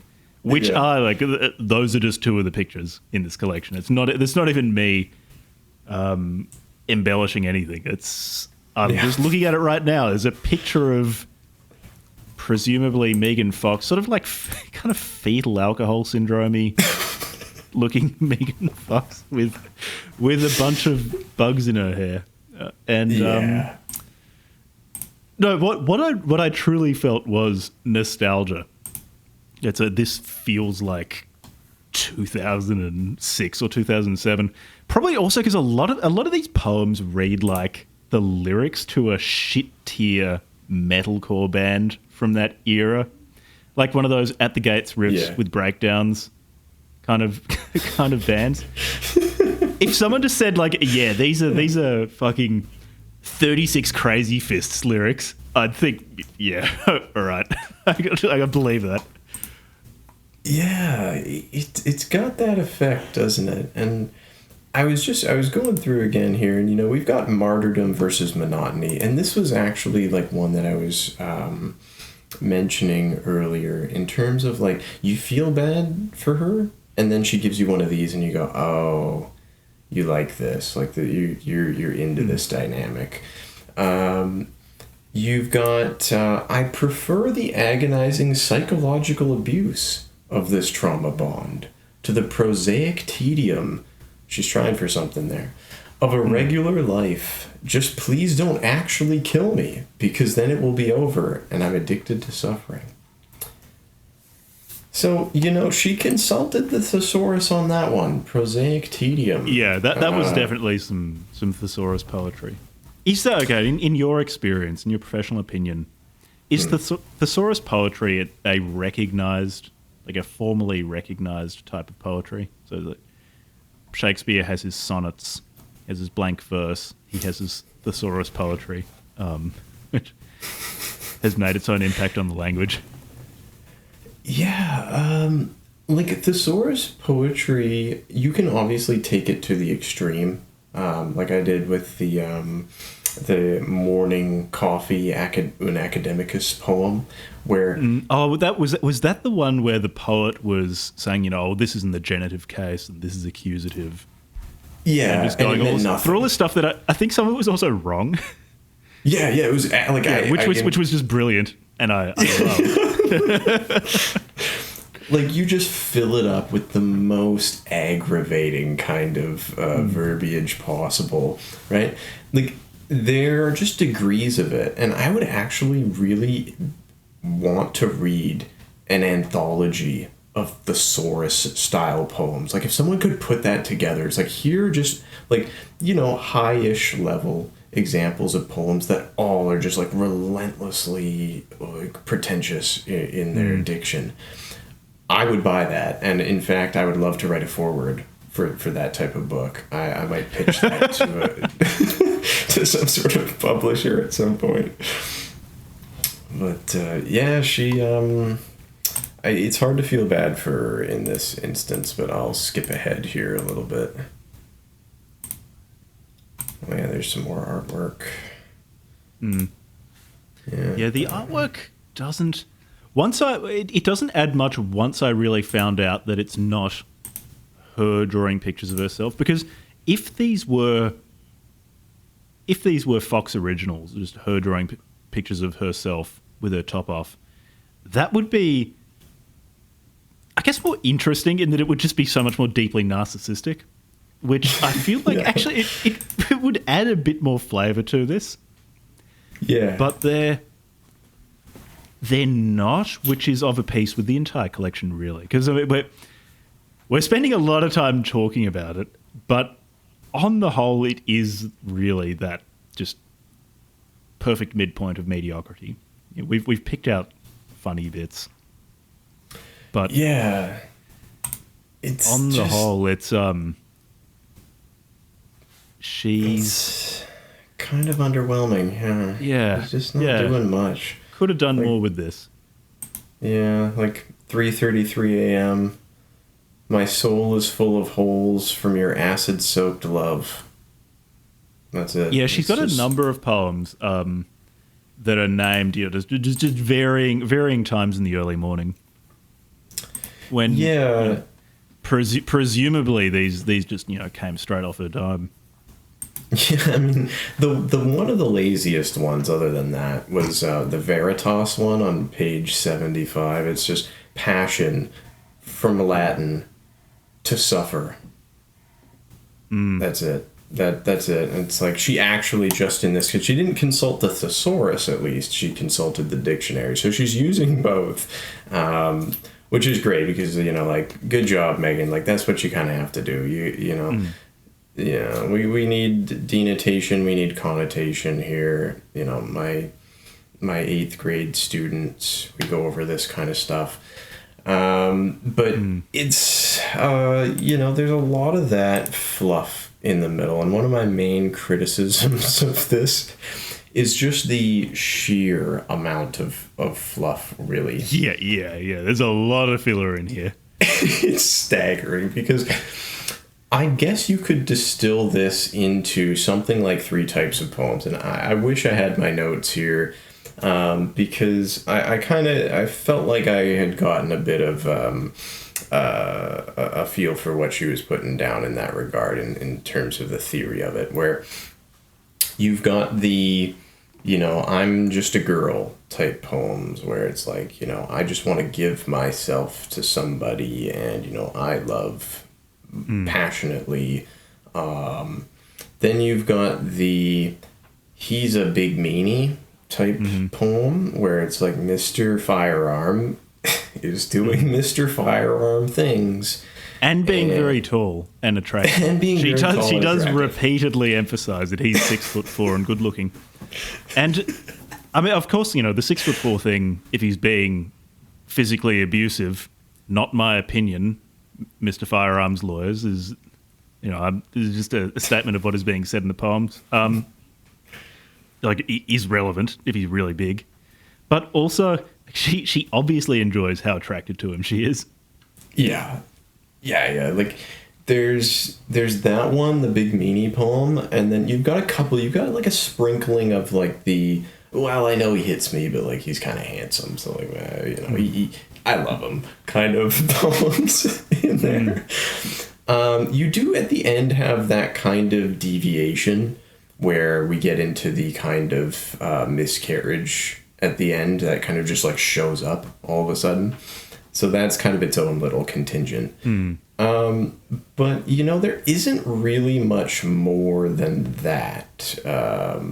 Like, there are a couple at that end part where she's, like, looking for just a shred of, like, perseverance, I guess. She's trying to express that, she knows she's gone through some bad things, but, she's got to protect herself going forward or whatever. So it's, like, to her credit, she does do a little bit of that where she's trying to show you like where she could go. But it's pretty scant, I will say. And it kind of comes a little too late and it's pretty meager. But that's it. It tends just to be, I have you are dark shadows and you've been smothering my light. And now that I'm free of you, I'm so much stronger than you could have ever imagined. I'm a nuclear bomb. And that's basically, and the nuclear bomb metaphor is that's not my own, that's not the muse striking me. That's the muse has struck her, and I've only come across it secondhand, thanks to Gallery's book. It's that kind of like, well, you did this to me, but I guess I found my way out, and then it's like rapid female empowerment. There is that little bit within the book there of the typical like Rupi Kaur style, like I'm better than this, I'm better than you stuff. But really it's my version is 162 pages roughly. Yeah. And maybe you could have made it 30 pages. You would have gotten all of that. Oh, that's being generous. Could have been way shorter than 30. No, but really, it's basically all the poems we've read out are the semi-memorable ones, and memorable for either it's just I hate men 7 times, or it's her saying that the fruit of knowledge was a penis, or something. Memorable for reasons or are never artistic, and then like you said, just everything else I would skim over and just go to the next one and think like there's actually just nothing here that arrests me. When I'm reading poetry and I really like it, there is that feeling of arrest, as in you'll hit some. It's almost like to my mind, my favorite thing poetry does is it's almost this triangulation where all different words, different images have their own trajectories, and the poet will organize them in such a way that they'll point to some coordinate that you've never been aware of before, and you suddenly see it, and you think, wow, it illuminates a space that you never even knew was there. Yeah. And there's just that never happens here. The only times I will stop is when there's something. Is it like when she'll just say bluntly, I have been physically assaulted by an intimate partner, and then just will pull out the most unintentionally hilarious poem like right after that just makes everything feel so ridiculous. That is the memorability. There's no cartography of unexpected spaces that really great poems can achieve. On the whole, it's actually very boring. It's astoundingly boring. Yeah. It's like other than the parts where unfortunately she's being like traumatized by, a certain 6'4" and also very handsome and also somewhat notorious rapper. Like other than the parts where she's really like kind of digging into his penchant for drinking tequila and taking pain pills and hurting her, like there's not much going on. And yeah, she might offer new biblical considerations, accidentally offer us one theological tidbit, but I was just praying we would get something. But her retribution in this case is like, I'm just at all in circles here on 83. A lot of the retribution she offers this 6'4" individual is in the form of like sexual currency, where it's karma is the shiver that will run down your spine when you realize that he's fucking me to sleep every night while all of the lies that you told me haunt you in your dreams. Like it's really this sort of like, you should want me. You should realize my sexual value. I will use this with someone else and then you'll regret it, kind of stuff. Which I don't know if she's... You go for it.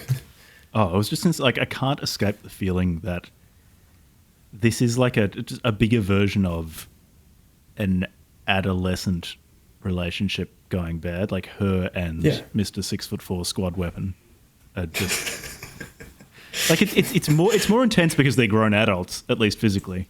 Yeah. But it is so adolescent.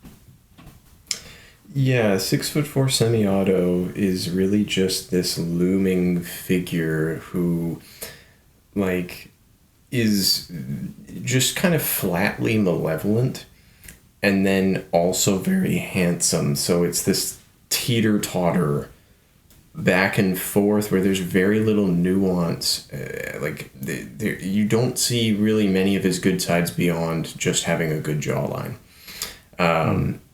Which would speak perhaps to a certain facile quality to all of this. I really would have liked to work with her on this, is what I've determined. Like, I really would have liked... I mean, Megan Fox, if you're listening, you've got an editor calling your name right now. Just get in touch with me, Megan, here, because I promise you, okay, this is direct appeal to Miss Fox here. And I hope Mr. Glock does not take offense to this if they're still in each other's lives. I take it they kind of are. They're co-parenting their kid now or something. Yeah, I would like to say that Aaron Barry is 6'5". I am 6'5", and maybe you'll also fall in love with me, Megan, because I still like BPD women. I still really do.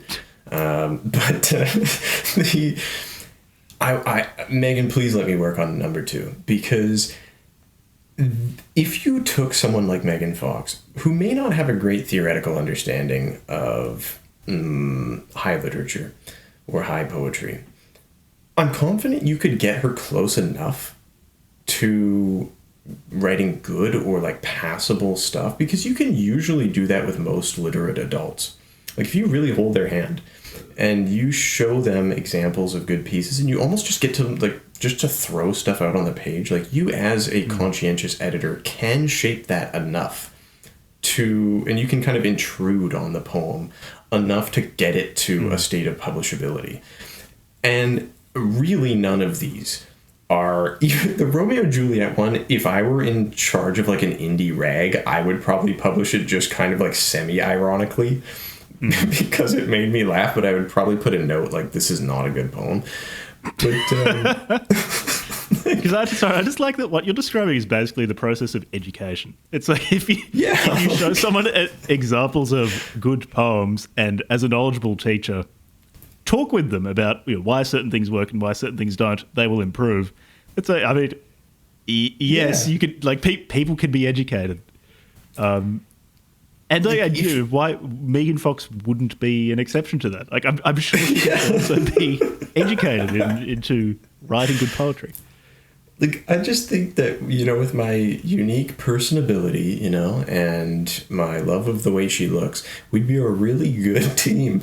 And I think that I would love to at least produce one publishable poem with her and just show her what it feels like to actually write something fairly decent. And then hopefully she would kind of understand that moving forward. And then her second one would be just a little less mediocre. That's all we could really hope for, unless we went and did rigorous training, maybe with my shirt off and hers off or something like that. And like, we just kind of worked at it for like a long time. If we didn't have that time, I just wanted to do one. And she's got the potential. She's certainly got the passion. I mean, these it feels like there's feeling behind these. It's just artistically completely uninteresting. Yeah, and to kind of extrapolate this out, because I had to read so much just like junky poems and poetry and whatever else when preparing for like Echo. I would see a lot of this kind of stuff, but then just sort of with a nicer package, same thematic kind of sallies here, but just we're replete with this stuff at the moment. Like, there is just so much of it that if you're not Megan Fox, you're in a sea of this, and you would have to pay a lot of attention to differentiation factor. You would have to find a new way to gimmick it almost, which is kind of hard to do, to be fair. Like, if you're kind of coming at this now, at this stage in the game, and this is the stuff you want to do, fuck, man, that's tough sledding. Like, I almost don't know what to say to those people. When I used to like run writers groups and people like that would come along, I'd just so gently try to push them toward, better stuff or whatever. But Megan doesn't have to learn, is the thing. She would have to actively find some desire beyond just, I want to put out a book about Gunman to do this well. And not many people do find that dedication. And it's also why it's the poetry being written, because that would also suppose that she's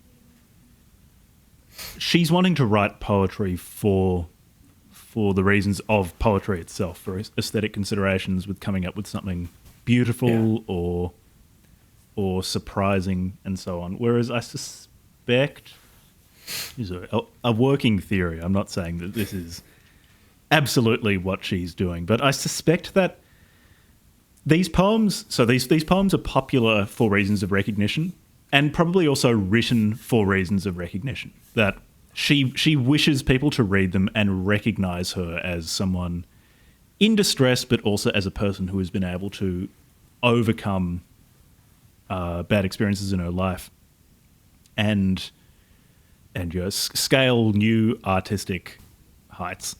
To me, basically the entire collection, every single poem feels like a demand for recognition.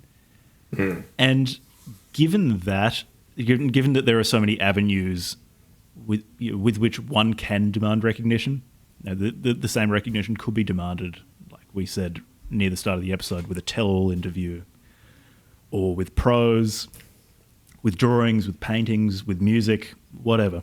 In fact, with music, she would go into direct competition with Mr. Gunn, which she might enjoy.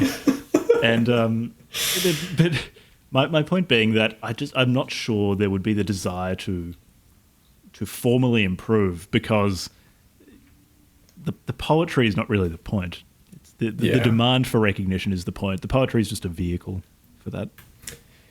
I got that sense. Yeah, it's unfortunate. I don't think I'll ever get through to her. I might try. I'm really sorry to have to burst your bubble like that. Brought you back down to earth. Yeah, it was never going to happen, but it was fun to consider it for a bit there. But like, yeah, I think you're spot on with that. There's probably no need for her now to, unless she finds another individual named after a form of weaponry who also treats her a similar way. There's not going to be that, unless we get like Senor Semi-Auto here for number 2. But like, it's I don't know. I mean, I'm just flipping through here to sort of get to the end of it, and yeah, there's the Joan of Arc stuff, there's the Lilith stuff. This title made me laugh. I didn't sign up to compete in your bullshit beauty pageant. That just sounds like a line from a mid-2000s movie. It feels so mid-2000s. We just keep coming back to this. It just like, this just feels like the essence of 2005 or something. Yeah. Like, just, these Hell Hath No Fury titles, and, I'm sort of skipping here. I mean, I don't have any more poems that I noted down beyond the ones I've read out. Because again, they're so repetitive, and the vast majority of them are completely forgettable. I don't have that much more to say about this poetry collection. That's the thing. I mean, you kind of run out of steam. Like, I mean, I guess. Okay, would you recommend it to people? Oh, I mean, with titles like "You'd Be So Much More Handsome If You'd Get an Exorcism," that one actually kind of made me laugh. Oh yeah, go for it. Do you want to read it out, or? Oh god, that one. The poem itself is terrible, but the title is. Is it just the title? Yeah, that's just the title. Like, that one's all right, but this one about him being raised by schizophrenic wolves, like this one, she uses the word evanescent, so she consulted the thesaurus again. I'm just kind of or she consulted the early 2000s. Yeah. Lots of mentions of altars, and like there's certain pieces of imagery, tons of stuff with the neck. Like probably 12 mentions of things related to necks in particular. She really goes back to the well quite a few times, but monsters, that sort of thing. I'm just sort of skipping ahead here. We're kind of getting into the near the end, the female empowerment stuff, about how she changed her life to accommodate the individual in question, but she's kind of come out of it. Cinematic monologues. It's all just, the oxycodone and tequila one. To be fair, if we're talking about ones that actually made me feel bad for her, that one was probably it's one of the longest ones, so she can actually develop an idea. And this might be good advice for poets out there in general.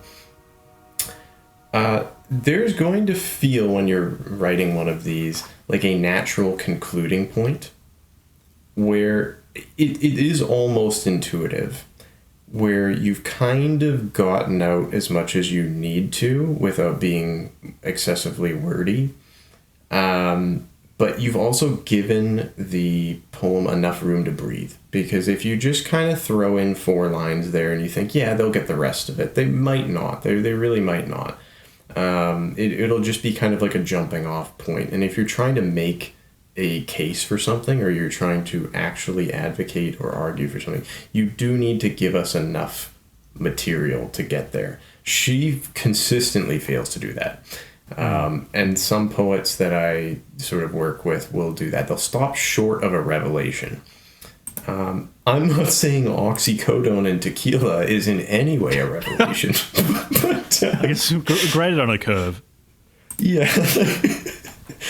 But this is one of the longest poems. I think it might actually be the longest poem in the collection. On my version, it spans like 6 pages, but it'd probably be like 3 or something on a print version. I actually got into it a little bit, just for a little bit. So this one I felt bad for because it seemed like he would come home, drunk and high, and really actually threaten her well-being and stuff. So just a little takeaway, I guess, for the prospective poets out there: don't overwrite, but definitely don't underwrite, which seems to be a tendency that I've noticed these days. But yeah, we're going here.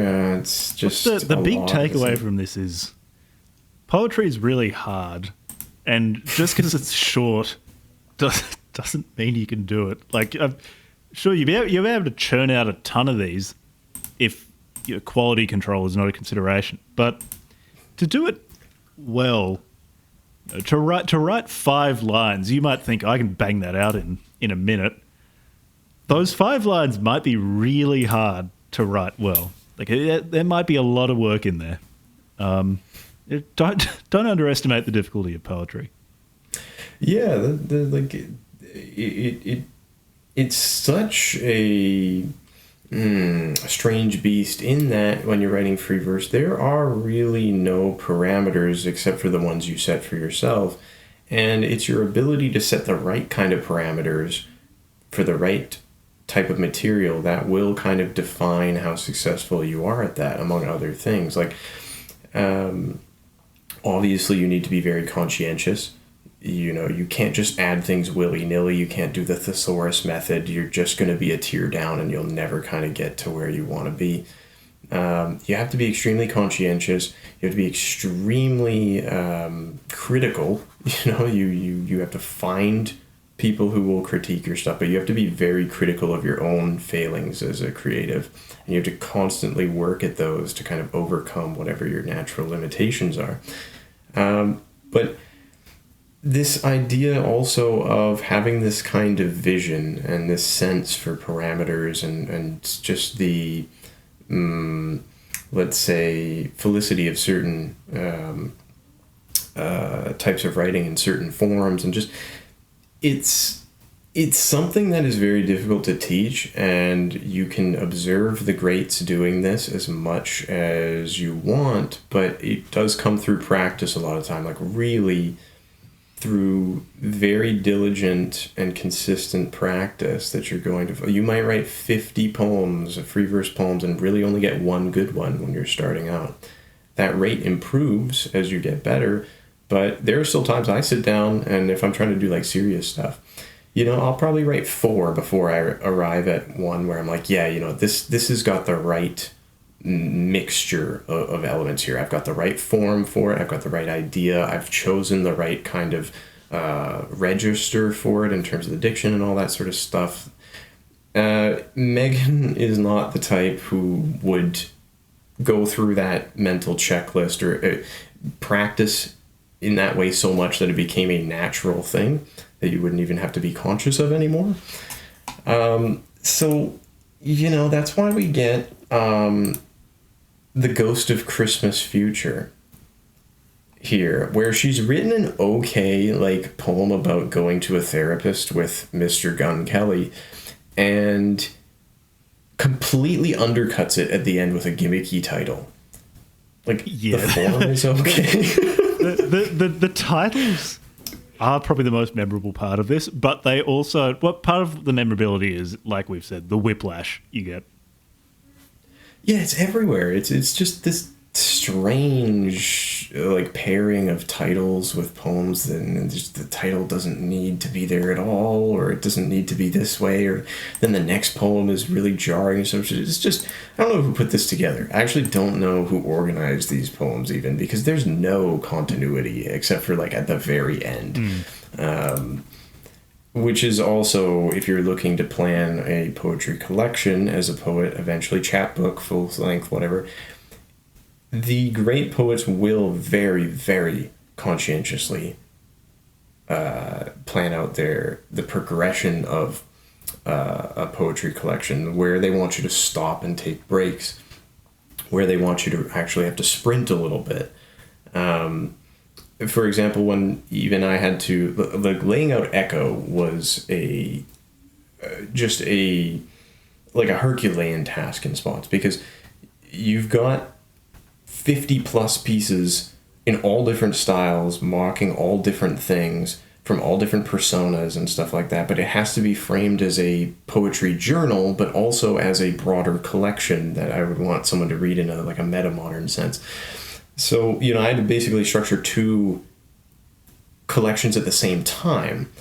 That's extreme, but even then, I would move things around for the most minor of reasons, where like there was maybe even a couple words that were similar used in one, and then maybe one same word that was kind of like would pop out a little bit, and you wouldn't want someone to think you were going to the well too much.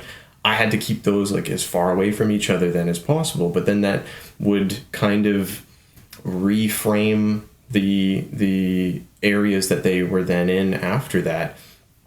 And my God, that was just pure agony, right? So like I'd have to look it over and basically go through every single one and be like, yeah, here's why I put this exactly here. Here's why this type of persona had to write this one. Here's why da-da-da. Too much, but Megan doesn't do any of that. So I guess the final thing I really have to say, if anything, on this is, yeah, the 1 and 2 at the end, she just uses Roman numerals in lowercase. They're the 2 poems about the miscarriage. Oh, yeah, yeah. And they're, you know, heartfelt. Like, you do feel bad for her. And I think unfortunately they're not good, of course, like just like in a technical sense. But it's a very I'm trying to look at like the last line of this. Yeah, I'll pay any price. Tell me, please, what is the ransom for her soul? And that's the kind of end of this. And there's a bit of artwork by Miss Kawasaki, and then it just kind of ends. But like, it's just like, I've lived through this abuse, and I lost this child with him, and up into nothingness. Now, they did end up having a kid, so you can kind of read this and feel better because they did conceive after this and whatever else. But I don't know, Megan, would I recommend this, to go back to your point ages ago? I mean, look, I wouldn't. I would say we've picked all the most memorable bits from this book. And look, we've gotten over 2 hours out of this. We've not only picked the most memorable bits, we've got plenty of completely forgettable bits too. I'm not just saying this to suck my own dick. You will get more from this episode than you will get from reading this book.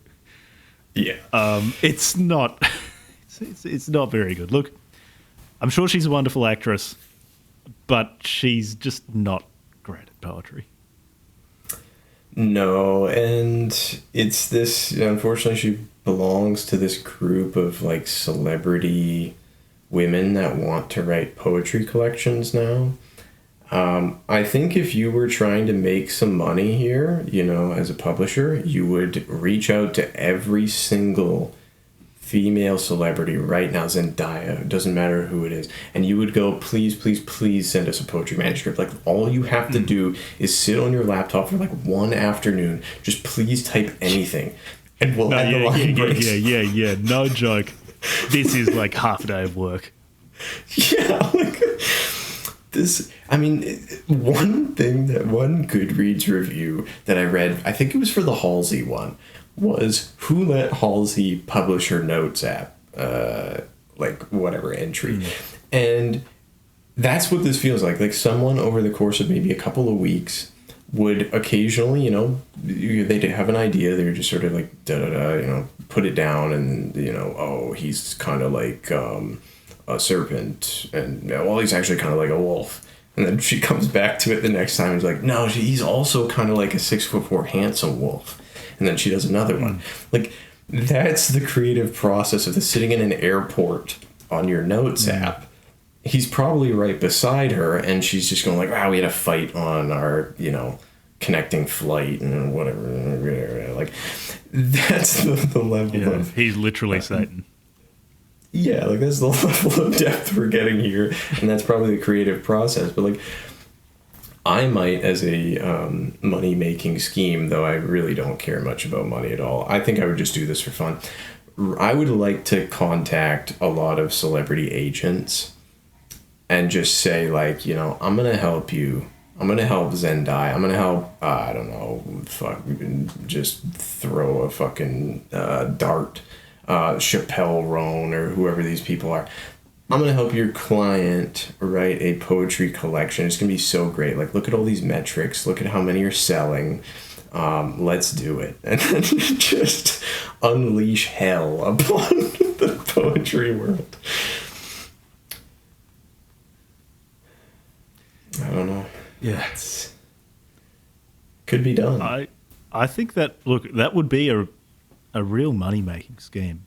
You'd probably make a lot of money with that. I have nothing more to say about this collection. Like, I am shocked we have gotten this much mileage out of it. Yeah. It's so insubstantial. Like,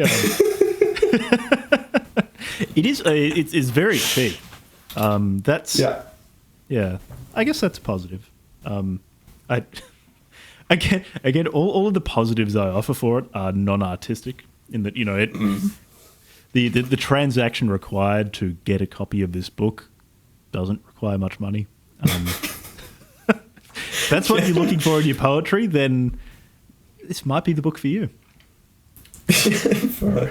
If a lack of a substantial financial commitment, or really in certain cases, theoretically, any financial commitment at all, is appealing to you and it does influence your reading choices, I will say that personally I supported the Megan Fox estate with $1.99 of my money.